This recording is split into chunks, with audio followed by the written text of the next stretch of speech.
Oramos antes de comenzar. Nuestro Dios, te damos gracias por este maravilloso privilegio que tenemos para abrir tu santa palabra y considerar tu maravilloso poder para salvar y sanar. Pedimos, oh Señor, por fe. Nuestra fe es muy débil, muy frágil, pero eres muy poderoso, poderoso para salvar. Y pedimos, oh Señor, que esta mañana salvas almas, resucitas almas de la muerte a la vida en Cristo. Toma personas que no puedan andar contigo como paralíticos espiritualmente, tú lo levantas para andar contigo. Y también, oh Señor, pedimos que nosotros, que por tu gracia somos resucitados con Cristo, todavía hay dolor, hay debilidad, hay necesidad que tenemos para confiar más en tu poder. Ayúdanos, oh Señor, de confiar en ti, nuestro Salvador, totalmente, con todo nuestro ser, para que tu gloria sería revelada por medio de nosotros, tu nombre sería glorificado por medio de nosotros. En el nombre de Cristo oramos. Amén. Para comenzar, quiero que pensamos en un tiempo en nuestra vida en que el poder de Dios ha sido muy evidente, en que no había otra explicación que el poder milagroso de Dios. Yo sé que una de esas experiencias en mi vida, en la vida de McKinney Bible Church, fue la historia de Caleb Fasolino. Muchos le conocen sus padres, Stephen y Ellen, y como por años ellos oraron y pidieron a la congregación que le dieran bebé. No podían tener bebés, los médicos dijeron que no iba a ocurrir, pero Dios es el autor de vida, y Dios lo escuchó y le dio Caleb. Y por los primeros 2 años de la vida estaba un niño normal, pero un día él comenzó a tener estos ataques de cerebro, convulsiones, que empeorando cada más, hasta que fue cientos de esos, casi constante en su vida, hasta que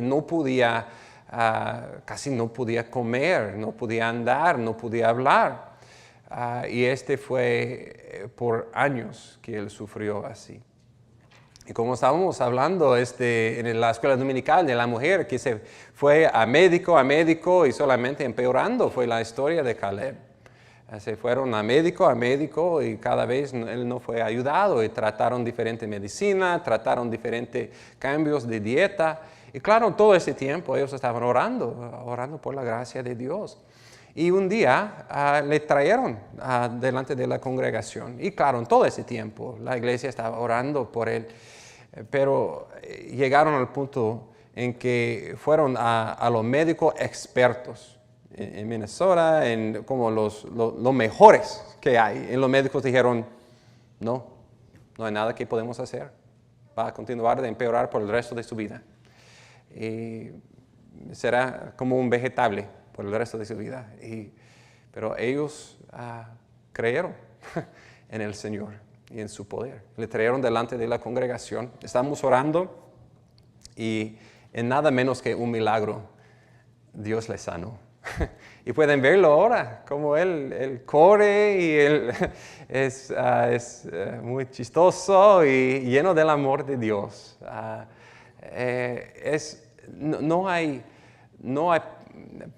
No hay explicación más que el poder de Dios para sanar y restaurar. Y para salvar a su alma. Todo eso es la gran bendición del Señor. Y tenemos que recordar historias así.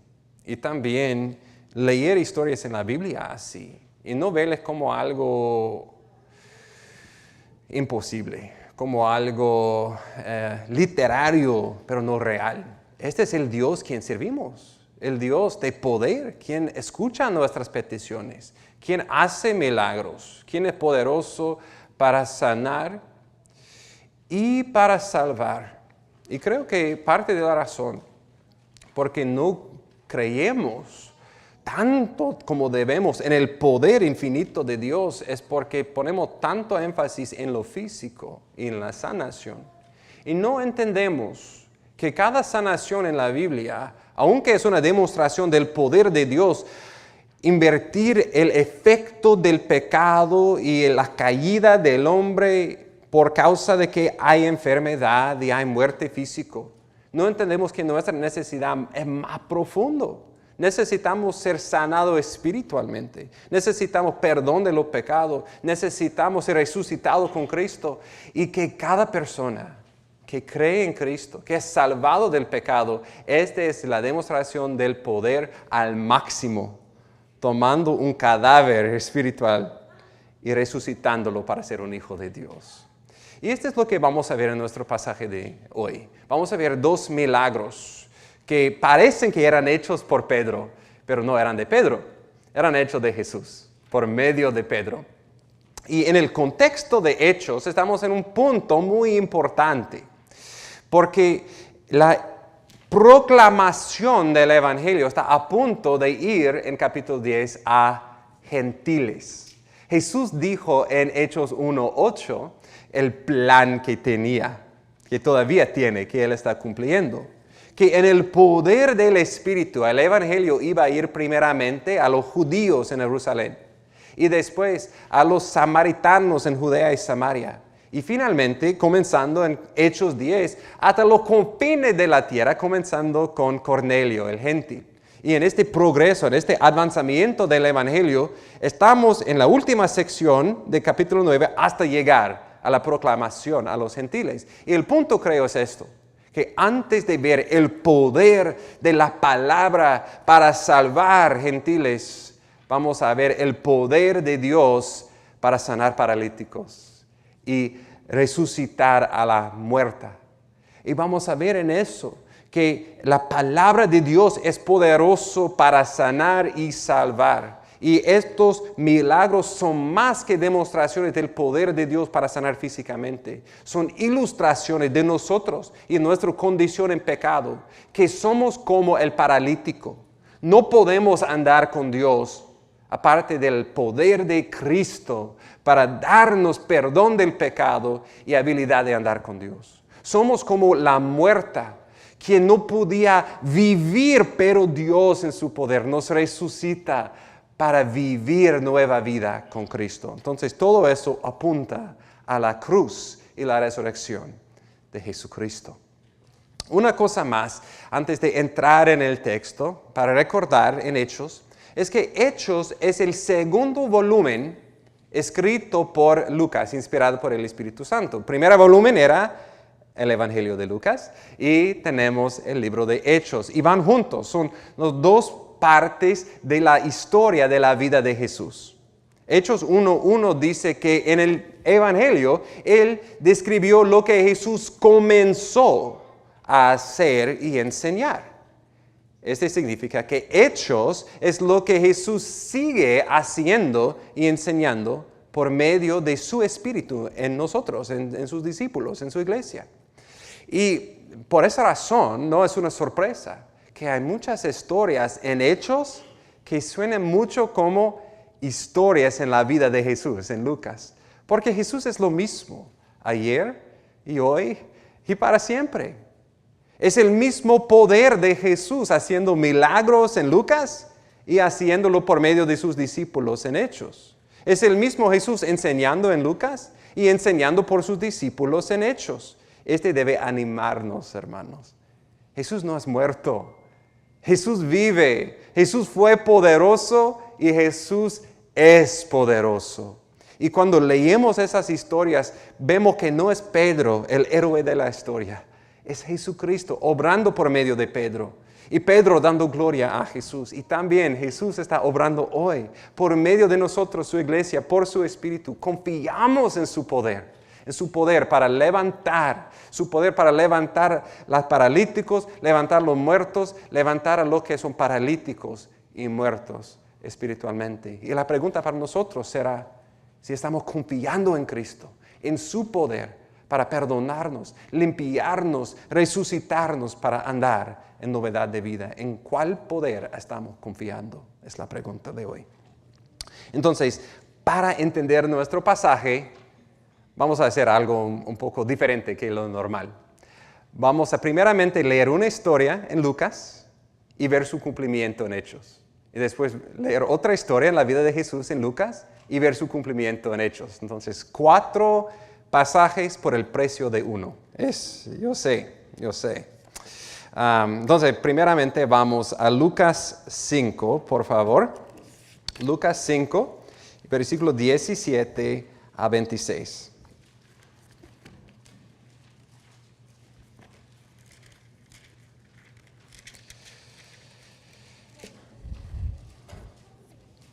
Lucas 5, 17 dice: y un día Jesús estaba enseñando. Había allí sentados algunos fariseos, maestros de la ley, que habían venido de todas las aldeas de Galilea y Judea, de Jerusalén, y el poder del Señor estaba con él para sanar. Es decir, en el poder del Espíritu, él estaba sanando personas. Y he aquí, unos hombres trajeron en una camilla a un hombre que estaba paralítico, no podía andar, y trataban de meterlo y ponerlo delante de Jesús. Y no hallando cómo introducirlo debido a la multitud, subieron a la azotea y lo bajaron como la camilla a través del techo, poniéndolo en medio delante de Jesús. Por la sanación de multitudes, claro, había más multitudes viniendo de personas hasta que no podían acercarse a Jesús. Y en esos días los techos no eran como nosotros con el ángulo, eran planos. Y habían esos amigos de este paralítico, 4 amigos, quien confiaron en Jesús. Y entendieron que Jesús es el único quien tenía el poder para sanar a su amigo. Y por eso se fueron al techo y comenzaron a quitar porción del techo para bajarle delante de Jesús. Y versículo 20 dice: viendo Jesús la fe de ellos, dijo: hombre, tus pecados te son perdonados. Primeramente aquí vemos un gran ejemplo de qué es fe. Fe es entendiendo nuestra necesidad. Fe es entendiendo que es solamente Jesucristo quien tiene la respuesta, quien tiene el poder que necesitamos. Y por fe le trajeron a Jesús. No hay un mejor amigo, pues el mejor amigo es lo que da su vida por sus amigos. El segundo mejor amigo es lo que trae su amigo a los pies de Jesús. No podemos ser mejor padre, madre, que traer a nuestros hijos a los pies de Jesús. No podemos ser mejores hijos si nuestros padres no conocen al Señor, de traerles a los pies de Jesús. Este es la demostración de fe, por la gracia de Dios, traerles a Jesús. Y le trajeron y Jesús le dijo: hombre, tus pecados te son perdonados. Increíble, ¿no? Su primera palabra no fue: levántate. ¿Por qué? Porque Jesús entendió que la necesidad más profunda de ese hombre no fue la sanación física, fue la salvación espiritual, fue el perdón del pecado. Si ese hombre iba a andar con Dios por la eternidad, él necesitaba el perdón de pecado, más que tener la habilidad de andar por unos años en esa tierra, andar con Dios para siempre. Entonces él declaró: tus pecados te son perdonados. Este fue muy ofensivo a los maestros escuchando eso. Versículo 21. Entonces las escribas y fariseos comenzaron a discurrir diciendo: ¿quién es este que habla blasfemias? ¿Quién puede perdonar pecados sino solo Dios? Ellos eran correctos y incorrectos. Correctos en ese sentido. ¿Quién puede perdonar pecado? Solamente Dios. ¿Por qué? Porque con cada pecado, con cada transgresión, la persona más ofendida es Dios. En Salmo 51, con todos los pecados que Dios hizo en contra de Urías, en contra de Betsabé, en contra de la nación, en contra de su propia esposa, pero tenía un entendimiento correcto cuando él dijo, contra ti solo, oh Jehová, he pecado. ¿Por qué?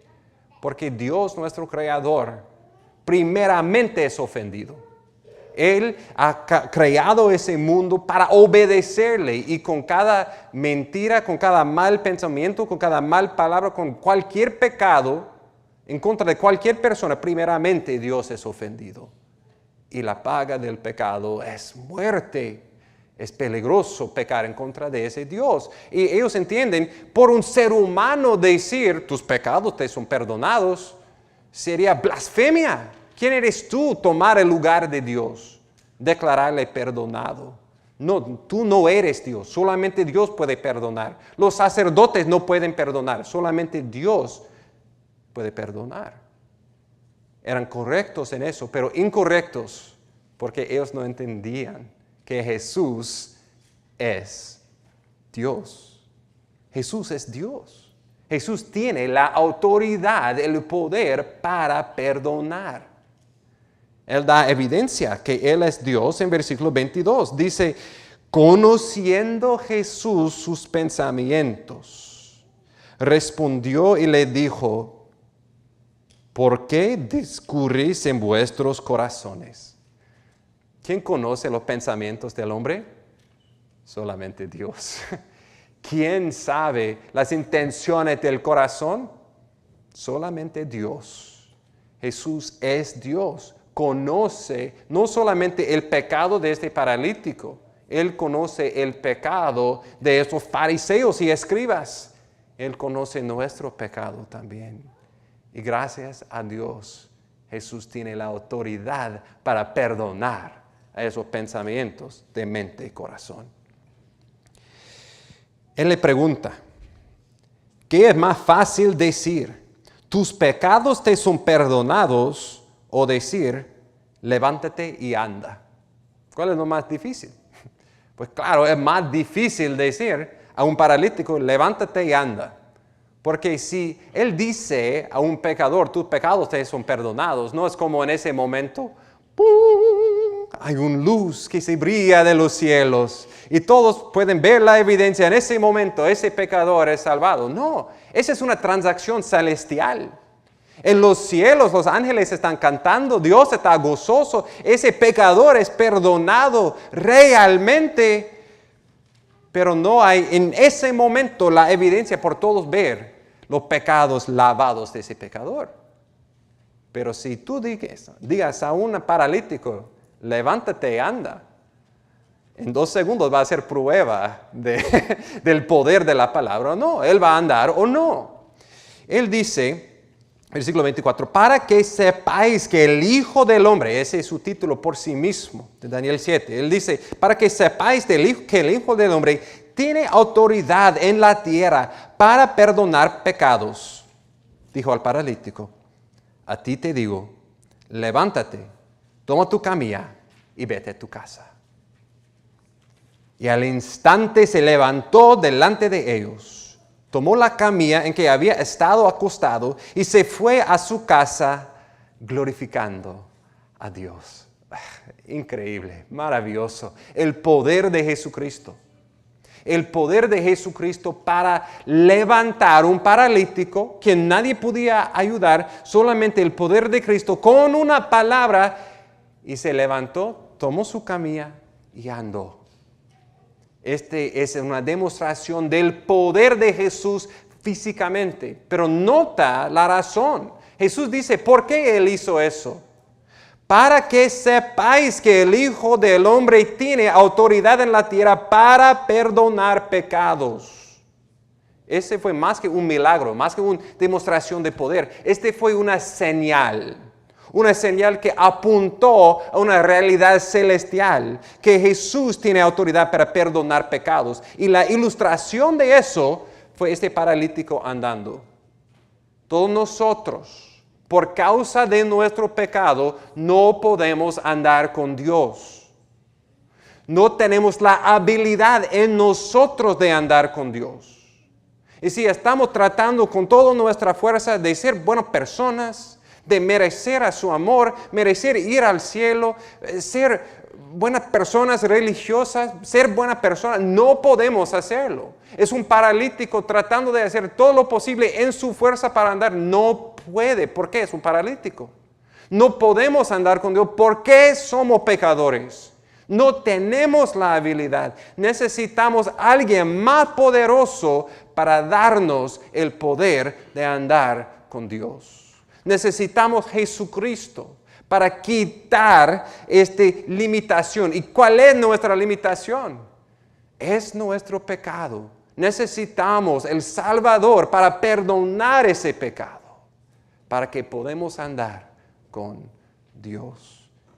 Para demostrar que el Hijo del Hombre tiene autoridad en la tierra para perdonar pecadores como nosotros. Él dijo al paralítico, levántate, toma tu comida y anda. Y Él lo hizo. Jesús es poderoso para darnos la habilidad de andar con Dios. Y versículo 25 dice, se fue a su casa, Él fue glorificando a Dios y el asombro se apoderó de todos. Y ellos glorificaban a Dios. Se llenaron de temor diciendo, hoy hemos visto cosas extraordinarias. ¡Wow! Tan impresionante el poder de Jesús para perdonar y para sanar. Brincamos a Hechos 9. Tan maravilloso sería si Jesús hizo las mismas cosas hoy en día, ¿no? Si Él lo hace. Este es el punto de Hechos 9. Jesús hace lo mismo por medio de Pedro. Vamos a ver. Hechos 9, 32 dice, mientras Pedro viajaba por todas aquellas regiones, vino también a los santos que vivían en Lida. Cuando dice santos otra vez, es una palabra por creyentes en Cristo. Personas que han sido limpiados de su pecado, santificados, separados para Dios. Y Pedro estaba viajando en Lida, y allí encontró un hombre llamado Eneas, que había estado postrado en cama por 8 años, porque estaba paralítico. Por 8 años él ha sufrido en su cama. Este debe prepararnos por lo que va a ocurrir, porque fue 8 años. Cada vez los números en la Biblia, aunque no siempre entendemos su significancia, muchas veces podemos ver con paralelos en otros pasajes su significancia. Jesucristo cumplió su semana y en el primer día de la semana, el 8º día, Él resucitó. Estamos estudiando Levítico. Si la lepra fue declarado limpio, tenía que esperar una semana y en el 8º día fue limpiado, hicieron sacrificio y pudieron regresar. Dios creó el mundo en 6 días, descansó el 7º día, el 8º día, primer día de una nueva creación. Fue 8 años. Y esta es una indicación preparándonos, Él va a hacer una nueva creación. Él va a ser levantado. Y dice, versículo 34, Pedro le dijo, Eneas, Jesucristo te sana.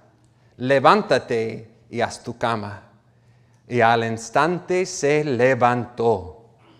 Todos los que vivían en Lida y en Sarón lo vieron, se convirtieron al Señor. Vean los paralelos y los contrastes con lo que hemos visto en Lucas 5. Hay un paralítico en su cama, no puede andar. Pero la diferencia es que Pedro no dice solamente como Cristo dijo en Lucas 5, levántate y toma tu cama. Él dice, nota versículo 34 otra vez, Jesucristo te sana. Levántate y haz tu cama. ¿Quién sanó a este paralítico? No fue Pedro, fue Jesús. Fue el poder de Jesús. Fue Jesucristo resucitado, sentado en su trono, por la palabra de Pedro, sanando a ese hombre. Jesucristo sigue haciendo milagros por medio de su Espíritu en su pueblo. Jesucristo sanó a este hombre. ¿Y qué fue la reacción? Dice versículo 35. Todos los que vivían en Lida y en Sarón lo vieron y se convirtieron al Señor. Esa palabra convertirse o volver es una de las palabras muy importantes en la Biblia y especialmente en el libro de Hechos. Significa que hay una necesidad por un cambio en la vida, de ir de siendo un paralítico andando con Dios. Y quiero verlo en Hechos 26, como hemos leído al principio de nuestro tiempo juntos. Quiero leerlo otra vez. Hechos 26, versículo 18. Aquí Pablo está dando testimonio del ministerio que Dios le ha dado como un ministro del Evangelio, ministro de las buenas noticias de Jesús. Y él dice, para que abra sus ojos a fin de que se vuelvan de la oscuridad a la luz, del dominio de Satanás a Dios. La palabra traducido allí para que vuelvan es la misma palabra para que se conviertan. Es la idea de un cambio de 180 grados de la dirección de la vida, de regresar a Dios. Y nota las ilustraciones de esta conversión. Primeramente, de una conversión de siendo ciego a los ojos abiertos, de viviendo en tinieblas a la luz admirable, de viviendo bajo el dominio, el poder, el control de Satanás, a viviendo bajo la autoridad, el poder, el dominio, el reino de Cristo y Dios. No hay una conversión más radical. Es dos estados de ser. Estábamos antes hablando del limpio, el inmundo, el santo, todo eso. Ahora hay solamente dos estados de ser. Ser en las tinieblas o estar en la luz. Estar ciegos o poder ver espiritualmente. Estar bajo dominio de Satanás y el pecado o bajo el dominio, el poder de Cristo en nuestras vidas. Una conversión radical. Y es el Evangelio de Cristo que es poderoso para volvernos a Dios y su reino y el perdón de los pecados, como él explica en versículo 20. Sino que anunciaba primeramente a los que estaban en Damasco, también en Jerusalén, después por toda la región de Judea, y aún los gentiles que debían arrepentirse y volverse a Dios, haciendo obras dignas de arrepentimiento. Miramos aquí palabras paralelas. Él dice, para arrepentirse y volverse a Dios. La misma palabra, volverse otra vez, es la palabra para convertirse. ¿Qué es el arrepentimiento? Es este cambio de 180 grados en la vida. Es teniendo los ojos espiritualmente abiertos. Es una cambio de mente y cambio de corazón que resulta en una cambio de vida. Y por este arrepentimiento, él dice que venga el perdón de los pecados.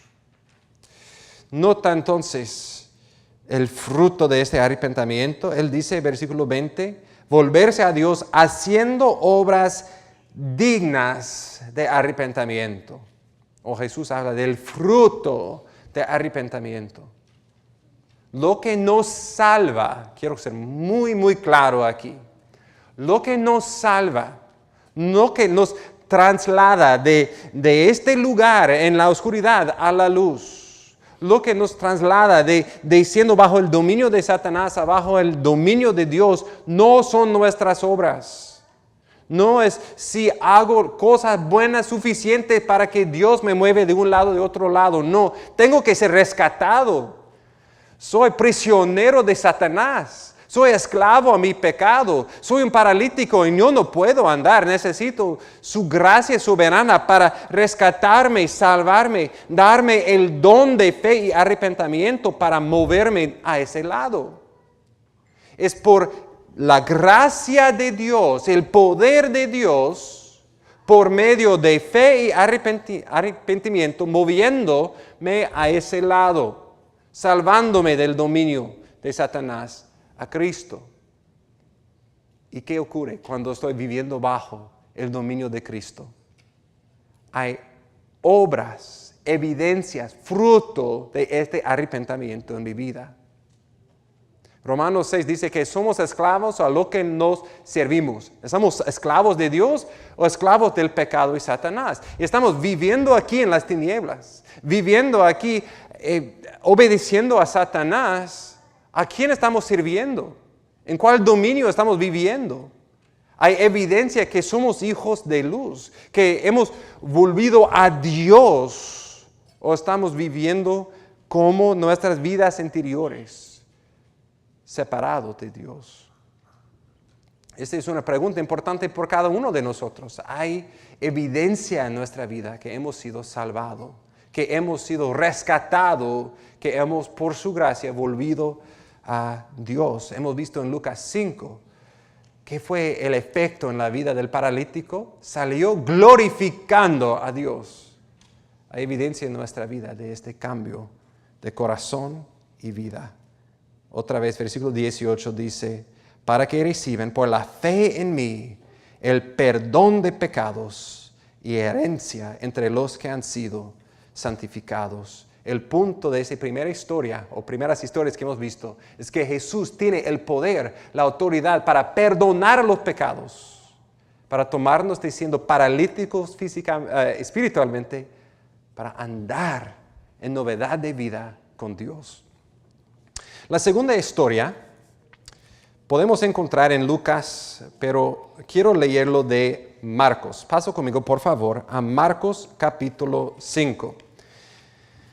Marcos 5 lo toma, sí, es impresionante levantar un paralítico. Lo más difícil es levantar a una persona muerta. Y esto es lo que Jesús hace varias veces en los evangelios.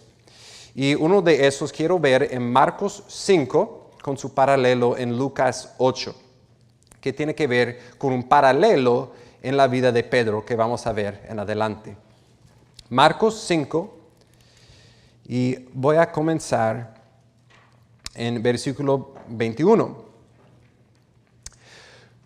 Cuando Jesús pasó otra vez en la barca al otro lado, se reunió una gran multitud alrededor de él. Él se quedó junto al mar. Vino uno de los oficiales de la sinagoga llamado Jairo, y al verlo se postró a sus pies. Le rogaba con insistencia diciendo, mi hijita está al borde de la muerte. Te ruego que vengas y ponga la mano sobre ella para que sane y viva. Jesús fue con él, y una gran multitud le seguía, le oprimía. Y una mujer que había tenido flujo de sangre por 12 años, había sufrido mucho a las manos de muchos médicos, había gastado todo lo que tenía sin provecho alguno, sino que al contrario había empeorado. Cuando oyó hablar de Jesús, se llegó a él por detrás entre la multitud, tocó su manto. Recordamos la historia que hemos visto en la hora anterior. Vemos un sándwich. Jairo viene. Su hijita está al punto de morir. Jesús está viniendo a la casa para sanarle. Está interrumpido por una mujer en la multitud, con flujo de sangre inmunda. Toca a Jesús, es sanado. Tomó, pues al instante ella fue sanada. Pero ese tomó tiempo, quedarse a hablar con ella. Y en versículo 35, mientras estaba todavía hablando, vinieron de casa del oficial de la sinagoga, diciendo, tu hija ha muerto, para que molestes aún al maestro. Oh, Jesucristo, ¿qué has hecho? Por detenerse con esa mujer, quien no podía esperar, tenían que ir por la multitud para tocar a ti, pero por causa de eso, mi hijita murió. Y ahora no hay nada que puede ser hecho. No hay un poder más fuerte que la muerte. Nadie puede regresar de eso. Ya, es demasiado tarde. Sino por Jesús. Versículo 36. Pero Jesús, oyendo lo que se hablaba, dijo al oficial de la sinagoga, a Jairo, no temas, cree solamente. Escucha esas palabras.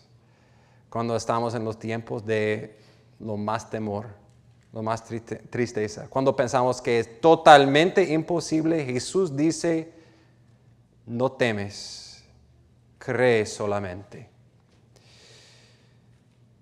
Y no permitió que nadie fuera con él, sino Pedro, Jacobo y Juan, el hermano de Jacobo. Nota aquí que Jesús no quería hacerlo en frente de las multitudes, ese punto en su ministerio, solamente 3 testigos de sus discípulos y los padres.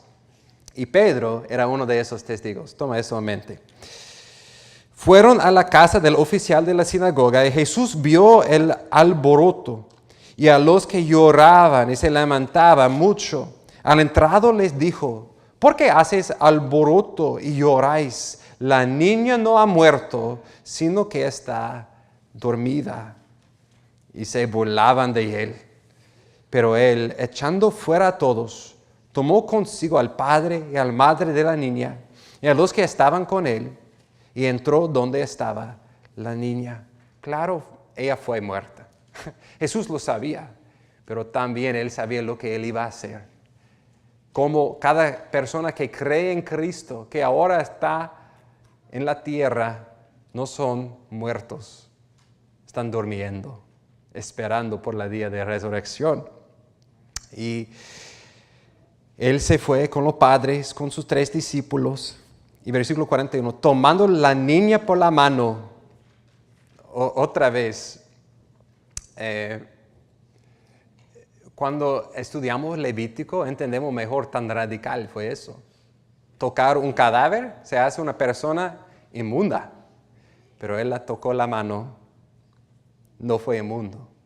Su poder, su santidad, su poder para dar vida iba a pasar de él a esa niña. Tomando la mujer por la mano le dijo, Talita cumi, que traducido significa, niña, a ti te digo, levántate. Y al instante la niña se levantó y comenzó a caminar, como el paralítico, comenzando de caminar con Dios, y tenía 12 años. Y al momento se quedaron completamente atónitos. Entonces le dio órdenes estrictas de que nadie se enterara de eso. Dijo que le dieron de comer a la niña. Claro, Jesús está demostrando su poder para dar vida física a los muertos. No hay un poder en ese mundo más poderoso que Cristo hasta la muerte. Efesios 1 dice que Dios demostró su gran poder en resucitando a su Hijo de entre los muertos. La muerte es el poder en ese mundo más fuerte, pero Dios es ya más fuerte que la muerte. Pero hay algo más aquí. Jesús no está solamente poderoso para levantar a los muertos físicamente. Jesús es poderoso para levantar a los muertos espiritualmente.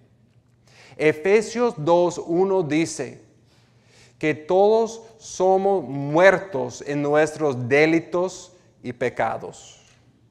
Cuando vamos para evangelizar, vamos al parque, Puente de Gracia, vamos a nuestros vecinos, no vamos al cementerio. ¿Por qué? Ya son muertos, es demasiado tarde. Pero en un sentido, todo ese mundo es un cementerio. Todos nosotros somos muertos, somos separados de Dios. Y no podemos decir a un cadáver, levántate. Pero Jesucristo es poderoso para tomar los que tienen vida física, pero son muertos espiritualmente, separados de Dios, y por el poder de su palabra decir, Talita cumi, niña, levántate. Y por su palabra, Él da vida a donde hay solamente muerte. Este significa que como el paralítico no puede sanar a sí mismo para andar, el muerto no puede darle vida a sí mismo. Uno no puede solamente decidir voy a seguir a Cristo. Primeramente Dios tiene que obrar, Dios tiene que dar el don de fe, arrepentimiento, convertir a esta persona a Él, trasladarnos del dominio de pecado a la luz admirable de Dios. Y por su gracia respondemos y andamos y damos fruto, obras que son demostración de la gracia de Dios en nuestra vida. Pasa conmigo a Hechos 9, el porción paralelo en la historia de Pedro.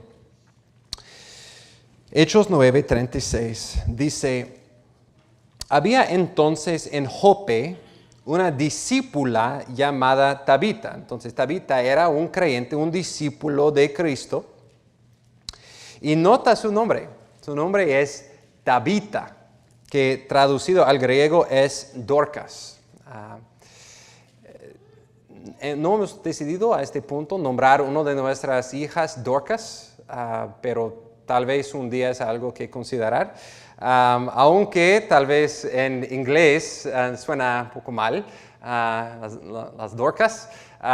Dorcas o Tabita en griego, arameo, es bonita, significa gacela. Y es un animal muy hermosa, muy bonita. Y esa mujer espiritualmente, por la gracia de Dios, fue muy bonita. Dice, esta mujer era rica en obras buenas de caridad que hacía continuamente. Vamos a ver que ella estaba continuamente usando los dones que Dios le dio para servir a las viudas y hacer túnicas y diferente ropa por personas. Y en esos días no fue tan fácil ir a la tienda, comprar la ropa. Fue algo muy costoso. Las viudas no podían pagarlo, pero ella estaba usando los dones que Dios le dio para servir. Y en los ojos de Dios ella fue hermosa, haciendo obras generosas de caridad. A veces cuando pensamos en los héroes de la fe, pensamos en personas como Pablo, de Pedro, pensamos normalmente en hombres, pero somos igualmente hechos en la imagen de Dios, con diferentes ministerios cada uno de nosotros. Y si cumplimos el ministerio que Dios nos ha dado en el poder del Espíritu, por su gracia, en Cristo, somos hermosas en sus ojos. Y estoy seguro que serán hermanas como Tabita, más cerca al trono de Cristo que yo y otros que consideramos en la historia de la iglesia héroes de la fe. Es un ánimo por nosotros cumplir los ministerios, aunque parecen a nosotros insignificantes, son significantes en los ojos de Dios, sirviendo a los pobres, a las viudas, a los que tienen necesidad con la gracia de Dios. Versículo 37. Sucedió que en aquellos días se enfermó y murió. Y lavado su cuerpo, lo pusieron en un aposento alto. Como Lida estaba cerca de Jope, los discípulos, al oír que Pedro estaba allí, le enviaron 2 hombres rogándole: no tardes en venir a nosotros. Entonces Pedro se levantó y fue con ellos. Cuando llegó, lo llevaron al aposento alto. Y todas las viudas lo rodearon llorando, mostrando todas las túnicas y ropa que Dorcas solía hacer cuando estaba con ellas. Mas Pedro, haciendo salir a todos, se arrodilló y oró, y volviéndose al cadáver, dijo: Tabita, levántate. O en arameo, Tabita cumi. ¿Suena similar a lo que hemos visto en Marcos? Ella abrió los ojos y al ver a Pedro se incorporó. Y él le dio la mano y la levantó. Y llamando a los santos y a las viudas, la presentó viva. Esto se supo en todo Jope. Muchos creyeron en el Señor. Impresionante esa historia. Lo más impresionante cuando consideramos lo paralelo que hemos visto con Marcos 5, Lucas 8, como otra vez fue una hija de Dios muerta, y cómo el siervo de Dios vino y dijo palabras muy similares. A la niña dijo Talita cumi, que significa niña, levántate. Pero en Hechos 9, no fue una niña, fue una mujer, una anciana. Entonces, él le dijo Tabita cumi. Este fue su nombre. Es maravilloso, tan sabio es nuestro Dios. Antes de la fundación del mundo, dando a esta mujer el nombre Tabita, que suena como talita, para que sería evidente esta conexión, que todavía fue Jesucristo sanando. Como Él lo hizo en la tierra, Él lo hace en los cielos. Hay una diferencia importante aquí, y es que en versículo 39 dice, versículo 40 dice, se arrodilló y oró. Jesús no lo hizo eso. Jesús no necesitaba arrodillarse y orar porque Él tiene el poder en sí mismo. Pero otra vez, Pedro estaba demostrando, como Él dijo con el paralítico, que Jesucristo te sana con sus rodillas, con su oración. Él estaba demostrando, el poder es en Jesús, no en Él. ¿Cuánto tiempo pasamos de rodillas? No solamente estoy hablando literalmente de rodillas delante de Dios. Claro, lo más importante es lo que está en nuestro corazón, lo que está en nuestra mente. Pero Dios nos ha dado cuerpos y la posición de nuestro cuerpo revela algo de nuestro corazón. Y cuando literalmente no podemos de rodillas, y yo sé que hay personas con limitaciones físicas que no pueden hacer eso, no para juzgar a esa persona, decir que somos más cerca a Dios y estamos de rodillas, no es así. Pero vemos que Jesucristo mismo se fue al monte y de rodillas oró a su Padre.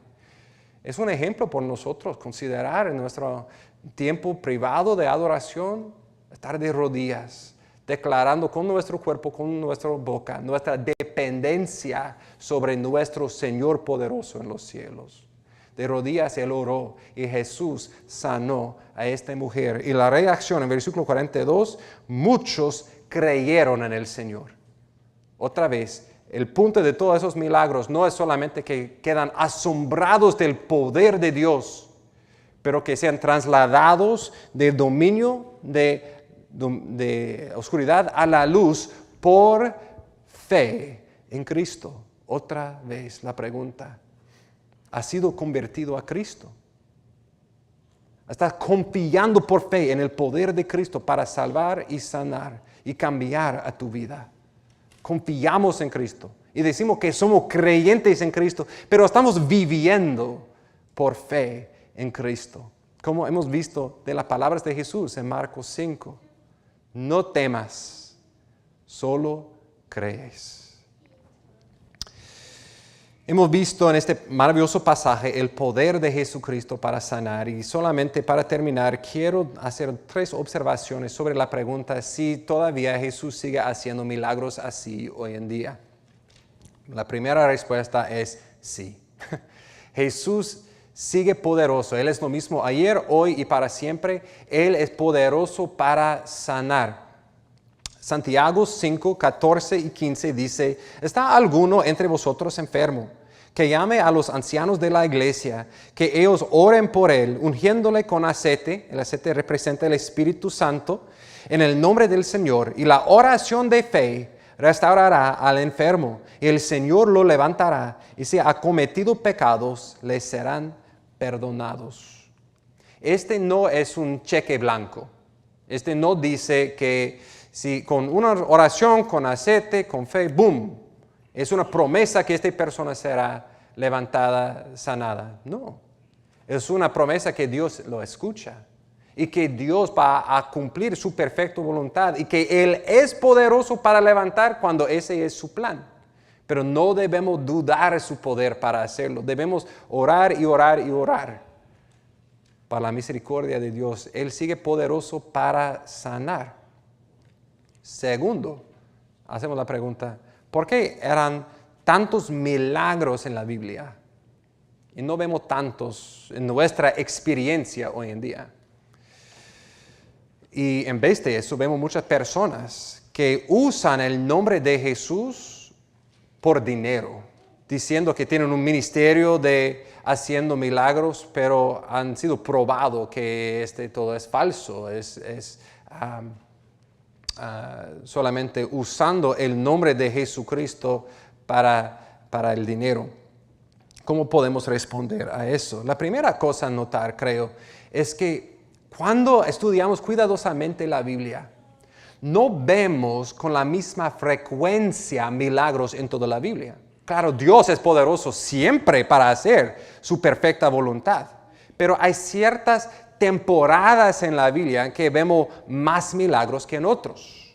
Por ejemplo, en los tiempos de Moisés y Josué, en el Éxodo, con Elías y Eliseo, con Jesús y los discípulos. No tenemos tiempo para ver todos los paralelos, pero es interesante que son en tiempos de gran cambio, en temporadas importantes en la historia del pueblo de Dios, y hay un Señor y sus discípulos, Señor y los discípulos, y el Señor obrando para testificar del poder de su palabra, y después sus discípulos para demostrar que ellos siguen el mismo ministerio. No tenemos tiempo para verlo, pero si leemos Primera de Reyes 17, la sanación del hijo de una viuda por Elías, y después Segundo Reyes 4, la sanación de un hijo de una viuda de Eliseo. Elías y Eliseo, el maestro y su discípulo. El milagro fue hecho para demostrar que el discípulo está siguiendo el mismo poder con la misma mensaje de su Señor. Y vemos lo mismo aquí, con Jesucristo sanando y después sus discípulos, para demostrar el poder de Jesucristo y su mensaje, y los discípulos siguiendo en sus pasos. Hebreos 2, versículos 3 y 4 dice: ¿cómo escaparemos nosotros si descuidamos una salvación tan grande, la cual después de que fue anunciada primeramente por medio del Señor, nos fue confirmada? El poder del mensaje de salvación fue confirmada por los que oyeron, testificando Dios juntamente con ellos por señales como prodigios, por diversos milagros, por dones del Espíritu Santo, según su propia voluntad. Los señales, los milagros eran una estampa, una marca de Dios diciendo: mira, este evangelio es poderoso, es de mí. Y la evidencia de su poder para perdonar pecado aquí en la tierra, voy a demostrar por levantando físicamente los paralíticos, levantando a los muertos, para dar evidencia del poder espiritual de mi palabra para salvar y resucitar. Pero después de pasando Jesús a los cielos y sus discípulos inmediatos terminando su ministerio y pasándolo a nosotros, tal vez no es tan extraño que por esa temporada de la iglesia, Él no hace tantos milagros como Él hizo en ciertas épocas. Estamos en un nuevo capítulo